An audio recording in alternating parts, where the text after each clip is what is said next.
¿Cómo les va? Aquí estamos otra vez en Historias Argentinas. Hoy vamos a hablar de un tema que podríamos decir dramático y fundamental de nuestra historia, porque, como lo hemos dicho ya varias veces a lo largo de este ciclo, para entender bien cuál es el eje clave de nuestra historia, es el conflicto entre los intereses populares y los intereses dominantes. Y eso vamos a hablar a lo largo de toda esta historia. Vamos a hablar del saqueo de la Argentina.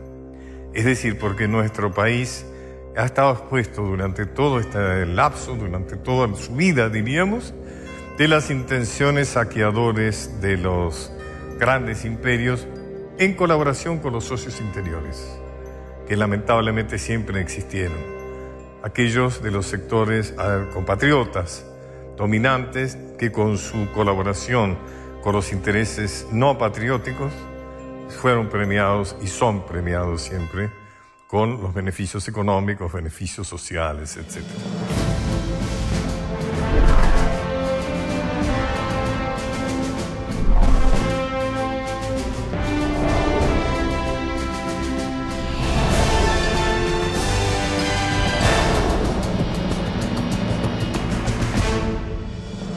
En 1822, la Junta de Representantes autorizó al gobierno de la provincia de Buenos Aires a contratar en Londres un préstamo de 1 millón de libras esterlinas destinados a la construcción del puerto de Buenos Aires, a la fundación de 3 pueblos y a instalar un servicio de agua corriente y desagües en la ciudad. La operación fue acordada en 1824 con la casa Baring Brothers de Londres, sobre un interés del 6% anual. Como intermediarios del gobierno porteño intervinieron los comerciantes británicos Juan y Guillermo Paris Robertson y el criollo Félix Castro, quienes cobraron 100.000 esterlinas extraídas del empréstito, seguramente a repartir con otros. La casa Baring también descontó por adelantado el pago de 2 anualidades de intereses y amortizaciones, más su propia comisión, por lo que la cantidad acreditada al gobierno de Buenos Aires quedó reducida a 560.070 libras. A pesar de esto, el gobierno de la provincia se endeudó por la totalidad del préstamo, más los intereses correspondientes. Los banqueros británicos enviaron remesas fraccionadas a partir de julio de 1824, consistentes en su mayor parte en letras de cambio. Ninguna de las obras que motivaron el empréstito llegaron a realizarse.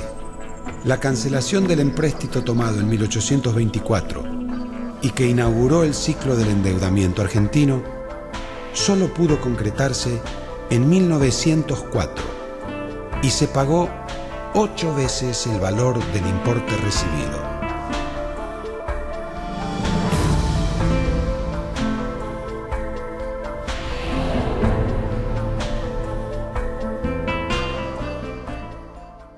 La ambición de Gran Bretaña como gran potencia sobre aquello que podía entregarle, producirle el Río de la Plata, es decir, el virreinato y luego las Provincias Unidas del Río de la Plata, viene de mucho tiempo atrás, desde los piratas, ¿no es cierto? Los piratas británicos de alguna manera asolaron muchas poblaciones argentinas. También está el tema del aprovechamiento que verdaderamente hicieron de la Revolución de Mayo, ya que era claro que los revolucionarios buscaron el apoyo de Gran Bretaña para poder defenderse de la reacción de los realistas, ¿no es cierto?, de los partidarios del rey de España. Y las invasiones inglesas, antes de la Revolución de Mayo, las invasiones inglesas en 1806 y 1807, que fueron tan heroicamente rechazadas por el pueblo, no por las altas niveles sociales, sino que fue el pueblo el que las rechazó. Y luego con Rivadavia vendría ya otra forma de dominación, que era la idea de que no valía la pena arriesgar vidas, proponer el desembarco de ejército, de marina, sino que era suficiente con dominar las finanzas y el comercio del país más débil. Mucho se ha hablado del empréstito Bering, de los negociados, donde Rivadavia confundió lo público con lo privado en la Famatina Mining, ¿no es cierto?, las minas riojanas, donde fue director junto con empresarios británicos. Hoy vamos a hablar de otro tema no tan conocido, que es el tema de la fundación del banco. ¿Qué hace Rivadavia junto con Manuel García? Cuando se funda el Banco de la Provincia de Buenos Aires, 3 de sus 8 directores eran ingleses, al igual que el tenedor de libros de la entidad bancaria. En cuanto a los argentinos que estaban ahí, eran como si fueran ingleses, como ustedes pueden imaginarse. Los billetes y las monedas se hacían en Londres. El 6 de agosto del 22, la institución abre sus puertas y la mayor parte de los accionistas habían pagado la primera cuota de sus acciones en pagarés, que levantarían después con papel al hacerse otorgar créditos por el mismo banco. El restante 80% sería abonado también en pagarés. Solamente 239 acciones, serían los ingenuos, los no enterados, se pagaron en efectivo y fue el único capital metálico de la institución. Un negocio magnífico, como ustedes imaginan. Como el descuento se fijó en el 9% anual y el interés de las acciones osciló entre el 19 y el 24% al año, los inversores obtienen una ganancia neta del 10 o 15% de un capital que en ningún momento arriesgaron. Rivadavia, en el mensaje de mayo de 1823, dijo: la institución del banco progresa más allá de toda esperanza, ofrece utilidades muy superiores a su edad. Era evidente. Los billetes del banco reemplazaron a los metales de las transacciones de la plaza y sirvieron para que los comerciantes cambiaran papel por oro, que transfirieron a bancos europeos. En 1822 salieron 1.351.814 pesos oro, que era una cifra muy importante en ese tiempo, en fragatas británicas, o sea, los dineros se enviaban por fragatas.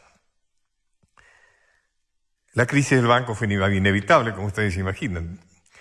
Entonces Manuel García propone al gobernador Las Heras, a ir a Las Heras, formar otro mixto, incorporando el escaso dinero disponible del empréstito Bering como aporte fiscal.